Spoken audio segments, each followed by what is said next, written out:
বিশ্বের অন্যতম ধনী রাজার ছেলের বিয়েতে যা যা হলো। জমকালো আয়োজনের মাধ্যমে বিবাহ বন্ধনে আবদ্ধ হয়েছেন ব্রুনাইয়ের রাজপুত্র আব্দুল মতিন। কনে রাজপরিবারের কেউ নন, বরং রাজপরিবারের বাইরের। নাম তার ইয়াং মুলিয়া আনিশা রোশনা। প্রিন্স মতিনের বিয়ের আনুষ্ঠানিকতা চলবে 10 দিন ধরে। গত 7ই জানুয়ারি শুরু হয়েছে এই আনুষ্ঠানিকতা, যা শেষ হবে আগামী মঙ্গলবার।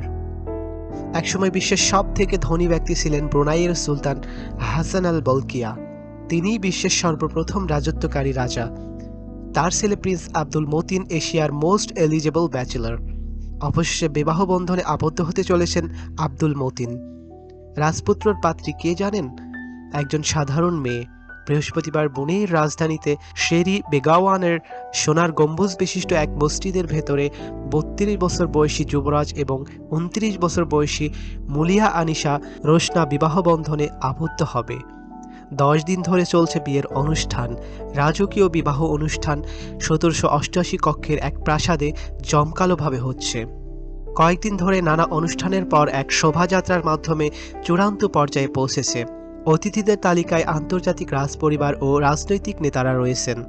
নতুন দম্পতি যখন রাজকীয় গাড়িতে করে যাবে, তখন ব্রুনাইয়ের সাধারণ মানুষ রাস্তায় সার দিয়ে দাঁড়িয়ে নতুন দম্পতিকে আশীর্বাদ করবে। কারো কাছে এই বিবাহ রূপকথার মতো, কেউ কেউ আবার সিনেমার সঙ্গে তুলনা করেছেন। কারণ রাজপরিবারের সদস্য হয়ে আব্দুল মতিন একজন সাধারণ মেয়েকে বিয়ে করছেন। মুলিয়া আনিশা রোশনার বাবা তেমন কোনো ধনী ব্যক্তি নন। তার একটি ফ্যাশন ব্র্যান্ড আছে এবং একটা পর্যটন ব্যবসা সহ মালিক। ক্ষুদ্র দেশ হলেও ব্রুনেই দারুণ সম্পদশালী। বিশাল তৈল সম্পদই ব্রুনেইকে ধনী দেশে পরিণত করেছে।